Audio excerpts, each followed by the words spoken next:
और एक बार फिर रूस यूक्रेन महायुद्ध की तरफ रुख करेंगे, जहां 16 महीने की महाजंग में पहली बार नेटो ने कबूल किया कि नेटो देशों को रूस और बेलारूस दोनों से खतरा पैदा हो गया है। नाटो ने चेतावनी देते हुए साफ कहा कि बेलारूस से पूरब दिशा में कम से कम 8 देशों पर हमला होगा। और हैरानी की बात तो यह है कि नेटो देश हंगरी के प्रधानमंत्री ने ऐलान कर दिया है कि नेटो और यूक्रेन कितना भी जोर लगा लें, यूक्रेन रूस से जंग नहीं जीत पाएगा।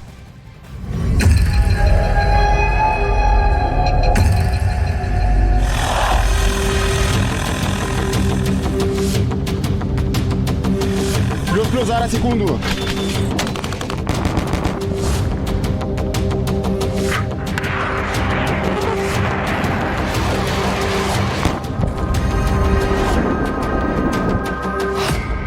लाल मौत मर रहा है नाटो।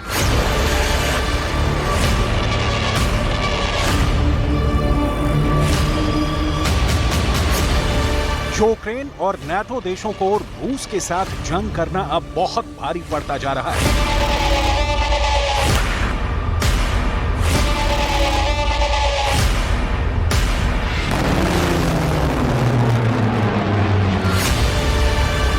जो नाटो देश अभी तक यूक्रेन को घातक हथियार देने में जुटे थे, अब वही नाटो देश घबराए हुए हैं कि अब पुतिन मॉस्को और मिन्स्क से इतने जबरदस्त हमले करने जा रहे हैं जो यूक्रेन के साथ साथ नाटो देशों को भी तबाह कर डालेगा।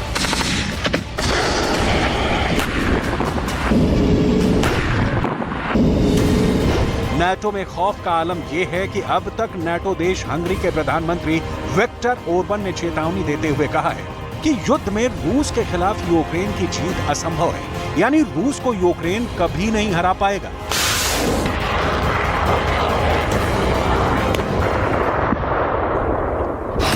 नाटो देश का दावा, यूक्रेन की जीत असंभव।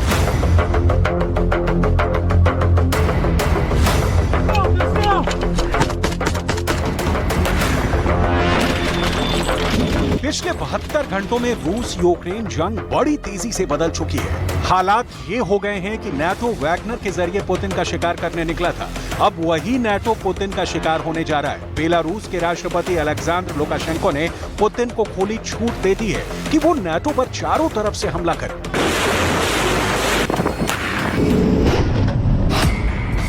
यूक्रेन के चक्कर में मारे जाएंगे 31 देश।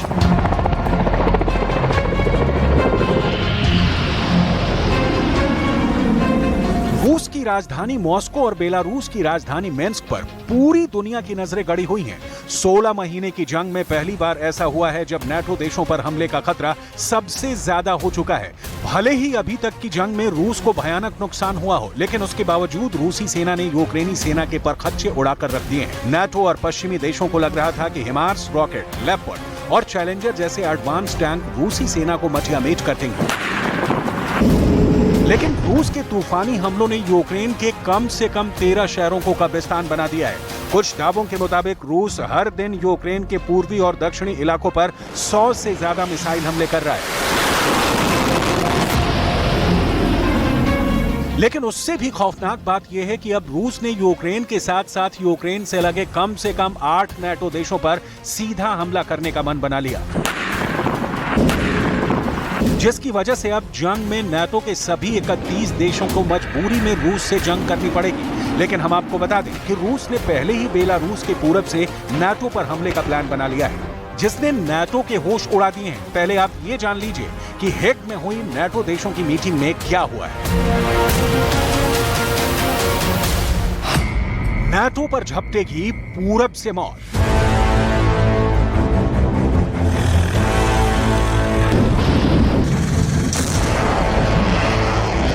नाटो के महासचिव जेन्स स्टोल्टेनबर्ग ने साफ कहा है कि अब वक्त आ चुका है कि नाटो देश अपनी सुरक्षा की पुख्ता तैयारी कर लें, क्योंकि पूरब की तरफ से गंभीर खतरा पैदा हो गया है। जेन्स स्टोल्टेनबर्ग ने कहा कि नाटो को मॉस्को या मिन्स्क से आने वाली किसी भी खतरे से निपटने के लिए खुद को तैयार करना होगा।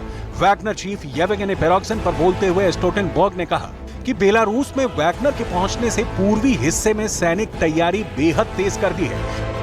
नाटो देश लिथुआनिया और पोलैंड ने बेलारूस में वैगनर लड़ाकों को सीधा खतरा बताया है। हेग में 8 नेटो देशों ने मांग की है कि रूस और बेलारूस के हमले से निपटने के लिए तैयारी युद्ध स्तर पर तुरंत करनी होगी।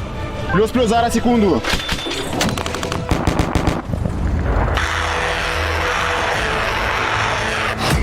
यूक्रेन के चक्कर में मारे जाएंगे 31 देश।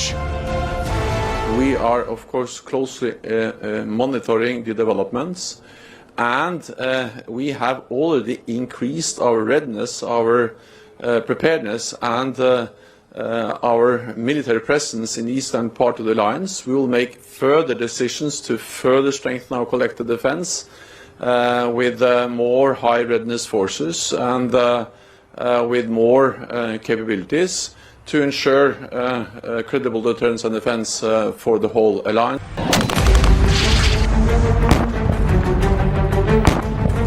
वैगनर की बगावत के बाद से पुतिन का खून खौल रहा है। पुतिन को साफ लग रहा है कि मॉस्को पर हमले के फिराक में नेटो देश जुटे हुए हैं और उन्होंने वैगनर को मोहरा बनाया है। लेकिन अब 72 घंटे के बाद बाजी पुतिन ने पलट दी है। रूस के 3000 टैंक, 200 तोपें और 100 से ज्यादा रॉकेट सिस्टम 24 घंटे पूर्वी यूक्रेन के खेरसोन पर भयानक हमले कर रहे हैं। हालत ये हो गई है कि रूस ने पिछले 24 घंटे के अंदर यूक्रेन के क्रामाटोर्स्क पर ताबड़तोड़ मिसाइल हमले कर दिए हैं। तूफानी मिसाइल हमलों में 11 से ज्यादा लोगों की मौत हो चुकी है। यूक्रेन के क्रामाटोर्स्क में चारों तरफ इमारतों का मलबा और लाशें बिछी हुई हैं। इस खौफनाक हमले ने यूक्रेन में भयानक दहशत पैदा कर दी है, क्योंकि यूक्रेन ने इस तरह से भीड़ वाले इलाके में कभी भी मिसाइल हमला नहीं किया था। लेकिन अब रूस ने सारे नियम कानून और भावनाओं को ताक पर रखकर बेरहम हमले शुरू कर दिए हैं।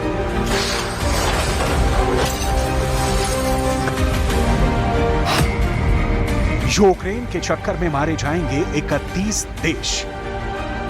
І серед них дитина, мої співчуття рідним та близьким. Станом на цю годину більше 40 людей поранено, усім надається допомога, триває розбір завалів.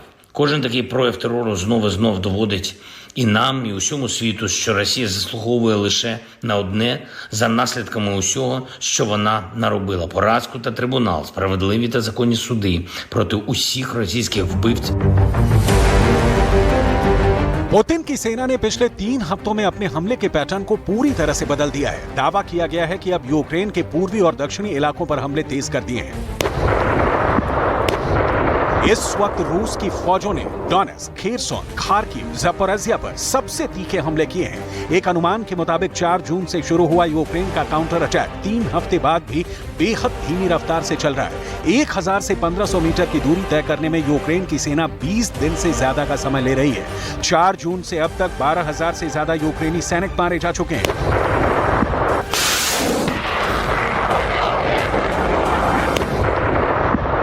यही वजह है कि अब नेटो देश हंगरी के प्रधानमंत्री विक्टर ओरबन ने यूक्रेन के दावों की पोल खोल कर रख दी है। जरा देखिए क्या कह रहे हैं यूक्रेन की जीत के दावों पर हंगरी के प्रधानमंत्री। हंगरी के प्रधानमंत्री विक्टर ओरबन ने कहा कि रूस यूक्रेन युद्ध में रूस के खिलाफ यूक्रेन की जीत असंभव है। जर्मन टैबलॉइड बिल्ड से बात करते हुए हंगरी के पीएम ने कहा कि युद्ध के मैदान में रूस को हराने के लिए यूक्रेनी सेना की अमेरिकी मदद पूरी तरह से गलत है। हंगरी के प्रधानमंत्री विक्टर ओरबन ने यहां तक दावा किया है कि जंग तभी रुकेगी जब ज़ेलेंस्की का कीव वॉशिंगटन से शांति वार्ता करवाएगा।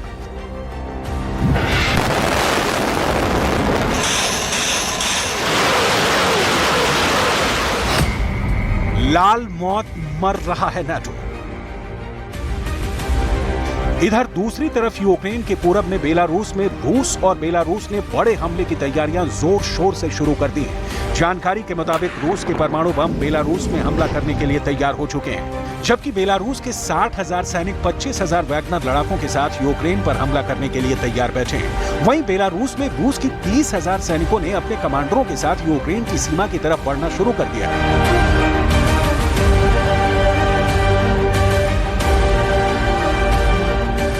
इधर राष्ट्रपति पुतिन और बेलारूस के राष्ट्रपति अलेक्जेंडर लुकाशेंको ने यूक्रेन और नाटो को साफ साफ चेतावनी दे दी है कि नाटो की तरफ से आने वाले हर खतरे का मुंह तोड़ जवाब अब बेलारूस की तरफ से दिया जाएगा।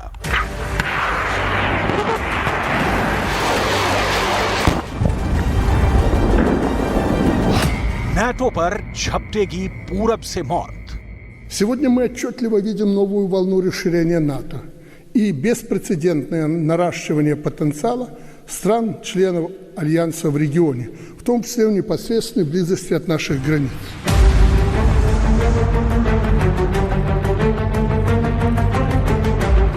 नाटो और यूक्रेन इसलिए भी परेशान है कि महज 4 हफ्ते के अंदर पुतिन की फौज ने 256 टैंक तबाह कर दिए हैं, जिसमें से 13 टैंक नाटो के हैं। इन 13 टैंकों में जर्मनी का लेपर्ड 2 भी शामिल है। नाटो इसलिए भी वैगनर को इस्तेमाल करना चाह रहा है क्योंकि 16 महीने की जंग में यूक्रेन के सैनिक रूस को पूर्वी यूक्रेन से नहीं खदेड़ पाए हैं।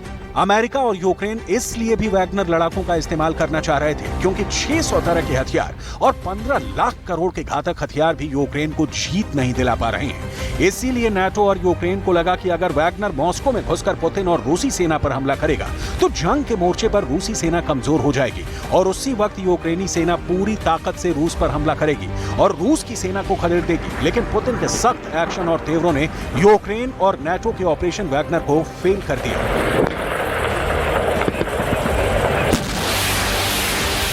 बेलारूस के राष्ट्रपति अलेक्जेंडर लुकाशेंको भी नाटो को अंजाम भुगतने की चेतावनी दे रहे हैं।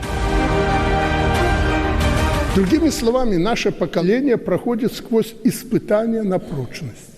Нам выпала миссия сохранить мир, завоеванный миллионами жизней героев, наших отцов и дедов. Это означает только одно: мы должны быть сильнее той угрозы, которая снова нависает тенью над нашей землей. И опять с Запада. Как видите, история повторяется.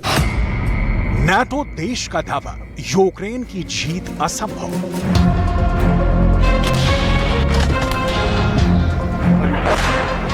आप इसी बात से अंदाजा लगा सकते हैं कि वैगनर की बगावत के महज 72 घंटे के अंदर एक बार फिर से रूस के रक्षा मंत्री सर्गेई शोइगु यूक्रेन के बॉर्डर पर पहुंच गए हैं। जनरलों के साथ बैक टू बैक मीटिंग हो रही है। नक्शे पर एक एक मोर्चे पर हार जीत का हिसाब लगाया जा रहा है, जबकि दूसरी तरफ से रूस की सेना यूक्रेन के शहरों को तबाह करने में जुटी है। वहीं बेलारूस की तरफ से रूस और बेलारूस ने पूरब की तरफ से यूक्रेन और नाटो देशों पर हमला करने की पूरी तैयारी कर ली है। अब देखना होगा कि नाटो इस खतरे से कैसे निपटता है।